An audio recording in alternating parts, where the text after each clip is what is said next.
Kaiju number 8 season first episode 10th episode की starting होती है और हमें वहाँ पर वही होंजो दिखाया जाता है जो कि एक जायंट होंजो में चेंज हो चुका होता है वहाँ पर। और साथ ही वहाँ पर हमें कंट्रोल रूम का भी सीन दिखाया जाता है जहाँ पर जो वो होते हैं उन्हें पता चल जाता है जो वाइस कैप्टन होशिना है वो अब इसका सामना नहीं कर पाएंगे। दूसरी तरफ हम काफका को देखते हैं जो कि उस होंजो की आवाज से परेशान हो रहा होता है और साथ ही उसका इफेक्ट उसके ऊपर वहाँ पर पड़ रहा होता है। दूसरी तरफ हम होशिना को देखते हैं जो कि दोबारा उससे लड़ने की वहाँ पर ट्राई करता है और अपने ब्लेड्स का यूज भी वहाँ पर अच्छी तरीके से कर रहा होता है उस होंजो के ऊपर। उनका उसके ऊपर कुछ खास फर्क नहीं पड़ रहा होता जहाँ पर जो फिर होशिना रहता है उसे पता चल जाता है उसे अपनी स्पीड का यूज करना होगा इसे हराने के लिए। पर इतने में जो उसके लिमिट्स होती हैं वो टच हो जाती हैं जहाँ पर उसे पता चल जाता है जो उसके लिमिटर्स थे उसने वो रिमूव कर दिए थे और अब उसके पास इतनी स्ट्रेंथ नहीं है क्योंकि होशिना की भी वहाँ पर कुछ ना कुछ लिमिट है। और फिर उसके बाद हम कुछ ड्रैगन्स को देखते हैं जो कि वहाँ पर आकर खुद ही सेल्फ एक्सप्लॉइट होते जा रहे होते हैं जिसकी वजह से वहाँ पर चारों तरफ धुआं हो जाता है और उसकी हेल्प से जो होशिना रहता है वो एक बिल्डिंग में आ जाता है और उस होंजो के पीछे पहुंच जाता है और साथ ही उसकी कोर पर हमला करने की कोशिश करता है। पर जैसे वो हमला करता है वो देखता है उसके पीछे भी वहाँ पर आइज आ जाती है यानी जो होशिना है वो अब उसके ऊपर कहीं से भी हमला नहीं कर सकता। वहाँ पर होशिना को ऐसे सिचुएशन में देखकर जो कंट्रोल रूम की फीमेल मेंबर होते हैं वो वहाँ पर परेशान हो जाती है क्योंकि उसे वहाँ पर पता होता है कि जो कैप्टन होशिना है वो कितना पावरफुल है। जिसके बाद हमें एक पास्ट का सीन दिखाया जाता है जहाँ पर हम होशिना को देखते हैं और वहाँ पर होशिना को बताया जा रहा होता है कि अगर वो 200 साल पहले यहाँ होता तो उसकी जो ब्लेड्स की स्किल्स हैं वो काम आ सकती थी पर अब वो एरा जा चुका है। उसकी जो ब्लेड के जरिए फाइटिंग की स्किल्स हैं वो अब इस प्रेजेंट टाइम में बेकार हैं। और जिसके बाद फिर सीन हमें दोबारा प्रेजेंट कर दिखाया जाता है जहाँ पर हम होशिना को देखते हैं जो कि थोड़ी देर वहाँ पर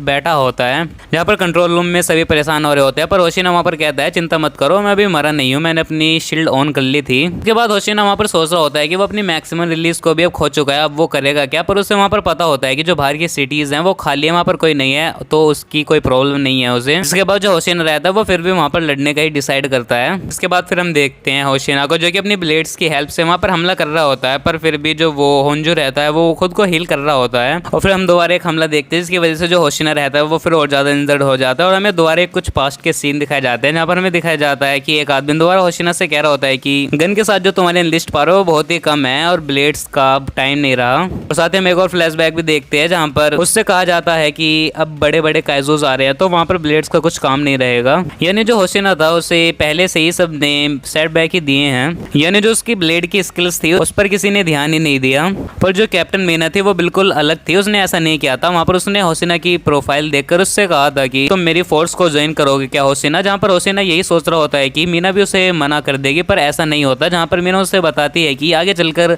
हमारा छोटे और पावरफुल काइजोस से सामना हो सकता है तो वहाँ पर तुम्हारी ये स्किल्स काम आ सकती हैं। क्योंकि वहाँ पर मीना बताती है कि मैं बिल्कुल इसका अपोजिट हूँ मैं चाकू या फिर किसी ब्लेड का यूज नहीं कर सकती फाइट में। और इसलिए मीना ने वहाँ पर होशिना को अपनी टीम में ज्वाइन करा था और इसी चीज को जो होशिना रहता है वो वहाँ पर याद कर रहा होता है और साथ ही सोच रहा होता है कि मीना ने उसे अभी यहाँ पर इंचार्ज बनाया है तो वो यहाँ पर हार नहीं मान सकता। और जिसके बाद फिर हम होशिना को देखते जो कि फिर दोबारा अपनी पूरी स्किल्स का वहाँ पर यूज करता है पर जो वो होंजो था वो ओवर पावर्ड होता है तो वो वहाँ पर उसका कुछ भी बिगाड़ नहीं पाता। जिसके बाद जो फिर वो होंजो रहता है वो वहाँ पर होशिना को पकड़कर उसे वहाँ पर मारने वाला होता है। और जिसके बाद फिर हम काफका को देखते जो कि उसकी तरफ आ रहा होता है उसे बचाने के लिए और वहाँ पर ट्रांसफॉर्म होने के लिए तैयार होता है जहाँ पर इचिगावा भी उसे कहता है कि वो ऐसा ना करे पर वहाँ पर काफका के पास कोई और चॉइस नहीं होती। पर इतने में हम देखते हैं जो मीना रहते हैं वो वहाँ पर आ जाती है और उन सबसे कहती है कि तुमने अच्छा काम किया। जहाँ पर फिर जो होशिना रहता है वो फिर उस काइजो से कहने लगता है कि मैंने कहा था ना कि तुमने गलत लोगों से पंगा लिया है। और वहाँ पर हम देखते हैं जो मीना रहते हैं वो अपने वेपन के साथ होती है और उसके पूरे एक हाथ को वहाँ पर उड़ा देती है। और साथ ही वहाँ पर मीना को बताया जाता है जो उसकी कोर है वो उसकी बैक पर है इसलिए उसे वहाँ पर हमला करना होगा। जहाँ पर फिर हम होशिना को देखते हैं जिसकी एनलिस्ट पावर अभी 63% बची होती है और वो सोच रहा होता है कि वो इस होंजो के अगर पैर को इंजर्ट कर दे तो जो मीना रहेगी वो आराम से उसके ऊपर हमला कर सकेगी। जिसके बाद जो फिर होशिना रहता है वो उसके पैरों पर हमला करने लगता है पर वो ज्यादा उसे इंजर्ड नहीं कर पा रहा होता। जिसके बाद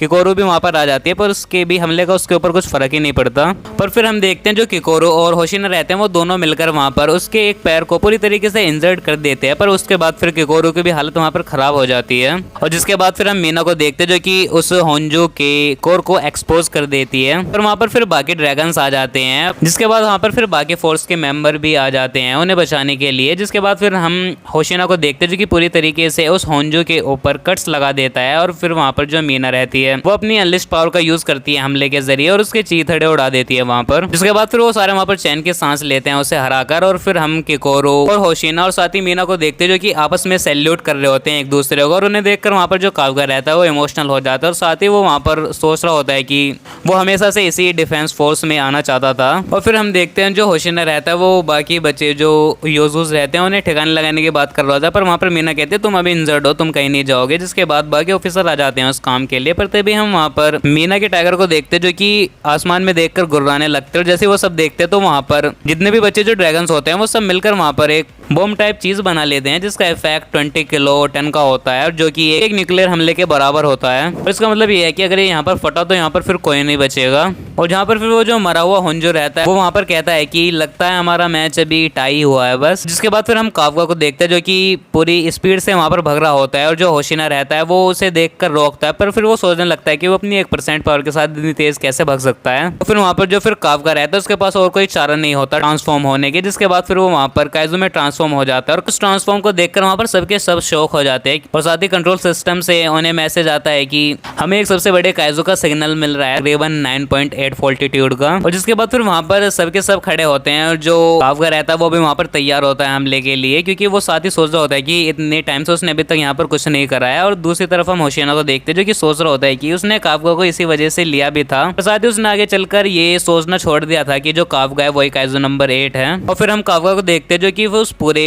बॉम्ब को जितने ऊपर ले जा सकता था उतने ऊपर ले जाता है अपनी पावर से, और फिर वो नीचे गिर जाता है, और साथ ही वो बॉम्ब भी वहाँ पर एक्सप्लोड हो जाता है। पर इतने ऊपर भी फटने के बाद जो उसका इफेक्ट आता है वो पूरे एरिया पर आता है। पर वहाँ पर जो काफका रहता है वो बिल्कुल ठीक ठाक वहाँ पर नीचे खड़ा होता है, पर उसके बाद फिर वो दोबारा अपनी बॉडी में ट्रांसफॉर्म होने लगता है, क्योंकि उसने अपनी ज्यादा पावर का यूज कर लिया होता है वहाँ पर, और उसे ये पता होता है कि उसके साथ क्या होने वाला है। जिसके बाद फिर हम कैप्टन मीना को देखते हैं जो कि उसके पीछे आती है और उसकी तरफ गन कर कहती है कि काइजू नंबर 8 अब हम तुम्हें कस्टडी में ले रहे हैं। इसके बाद बाकी ऑफिसर भी वहाँ पर उसकी तरफ गन्स कर लेते हैं, और जैसे इनके साथ इस एपिसोड का यहाँ पर एंड हो जाता है। तो आई होप आपको इस एपिसोड की एक्सप्लेनेशन पसंद आई हो, और हाँ अगर आपको इसके पिछले एपिसोड्स की एक्सप्लेनेशन देखनी हो तो इनके लिंक भी मैंने इस वीडियो की डिस्क्रिप्शन में दे दिया, आप उन्हें भी कंप्लीट देख सकते हैं। तो इस वीडियो में इतना मैं आपको नई वीडियो में नई एनिमे फिर नई सीरीज की एक्सप्लेनेशन के साथ, तब तक के लिए गुड बाय।